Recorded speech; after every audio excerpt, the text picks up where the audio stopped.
नमस्कार दोस्तों, डॉक्टर यगदत्त शर्मा द्वारा रचित उपन्यास अपराधनी के भाग 5 में आज हम सुनते हैं।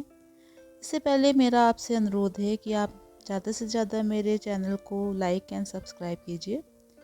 तो आज एपिसोड नंबर 5 में सुनते हैं। एक संध्या को विमला एकांत में उद्विग्न मना बैठी थी।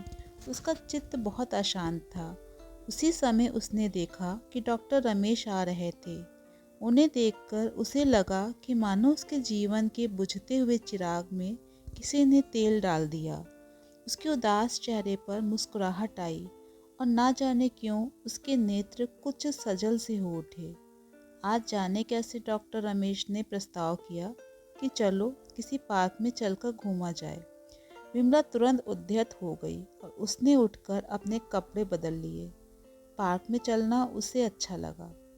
आज उनकी बातों में कोई क्रम नहीं था, इधर उधर की बातें करते चल रहे थे। डॉक्टर रमेश ने पूछा कि उसका विचार क्या आगामी ग्रीष्म में कहीं बाहर जाने का है। हम लोग ग्रीष्म में देहात चले जाते हैं। पिताजी अपने काम से इतना थक जाते हैं कि फिर बिल्कुल शांत और एकांत वास करने को उनका जी चाहता है, विमला बोली।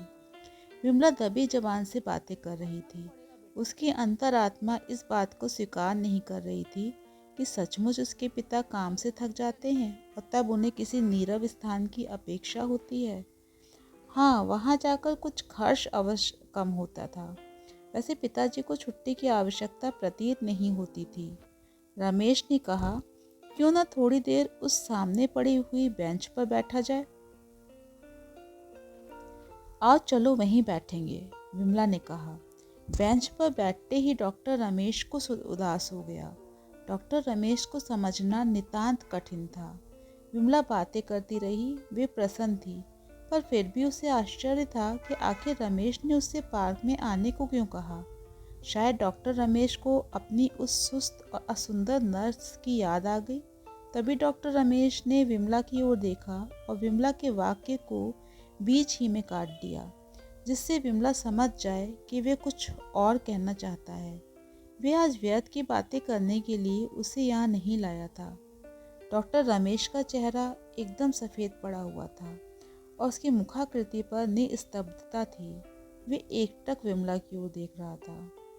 मैं आपसे कुछ कहना चाहता हूँ, डॉक्टर रमेश ने कहा। विमला ने उसकी ओर देखा।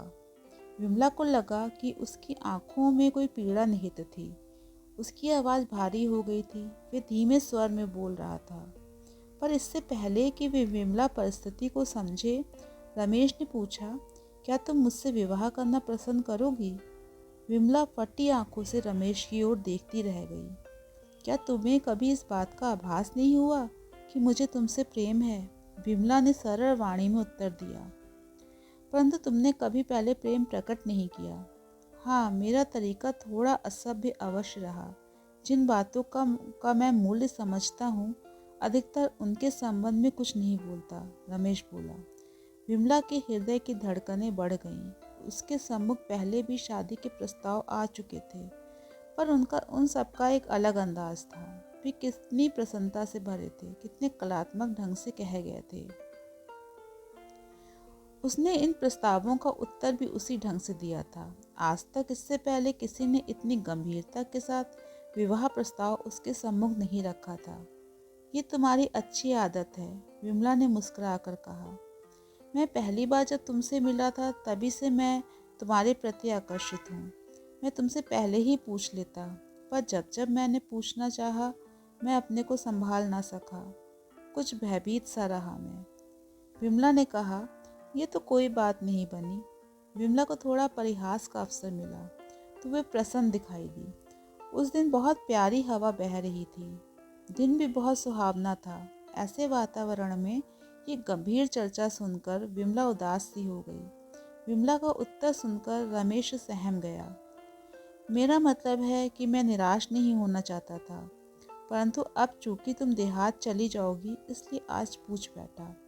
डॉक्टर रमेश भारी मन से बोला, मैंने तुम्हारे विषय में इस बात को लेकर कभी नहीं सोचा।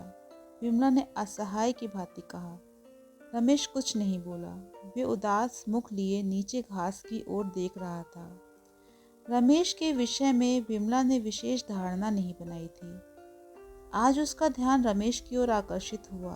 आज तक किसी ने भी इतनी संजीदगी, इतनी गुरुता और इतनी गंभीरता से विवाह का प्रस्ताव उसके सामने नहीं रखा था।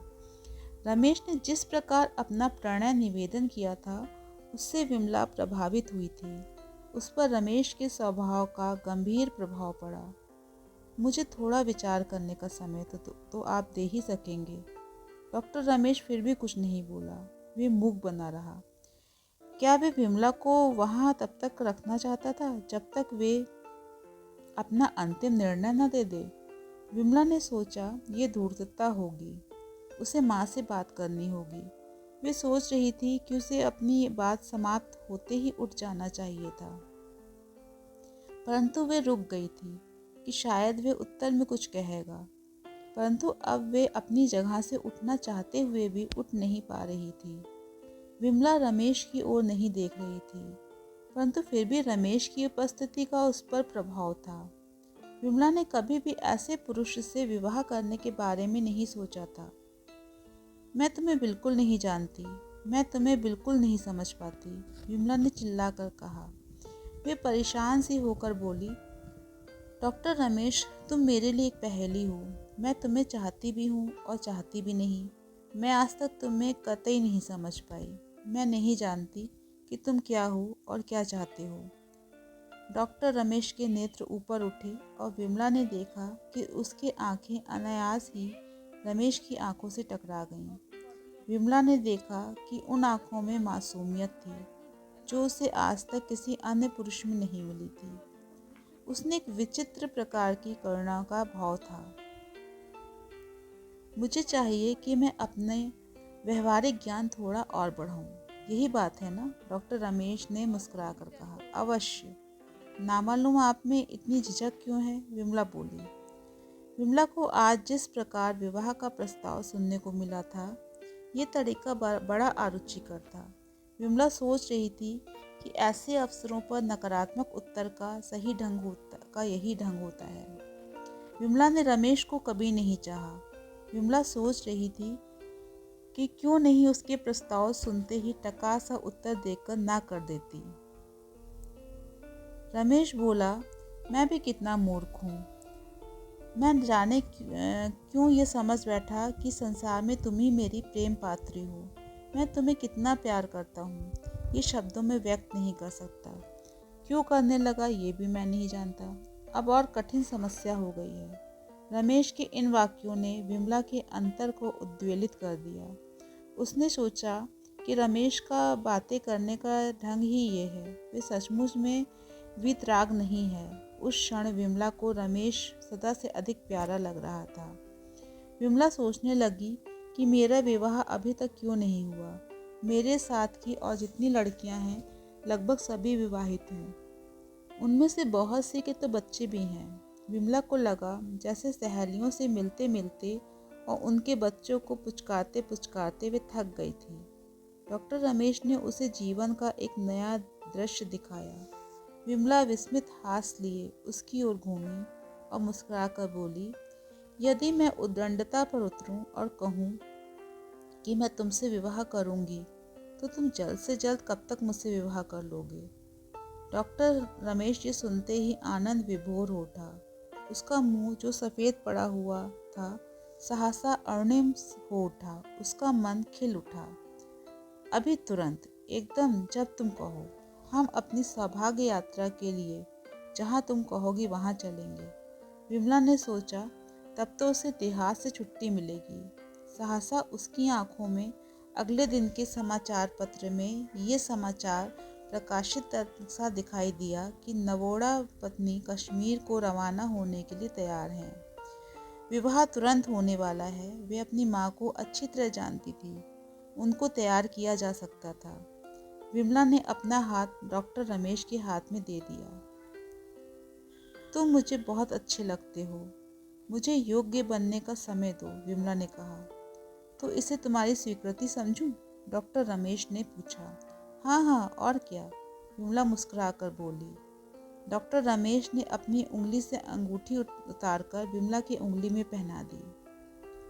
तो दोस्तों, इस प्रकार अपराधनी उपन्यास का एपिसोड नंबर 5 समाप्त होता है। मैं जल्दी आपके समक्ष एपिसोड नंबर 6 लेकर के आऊँगी। नमस्कार।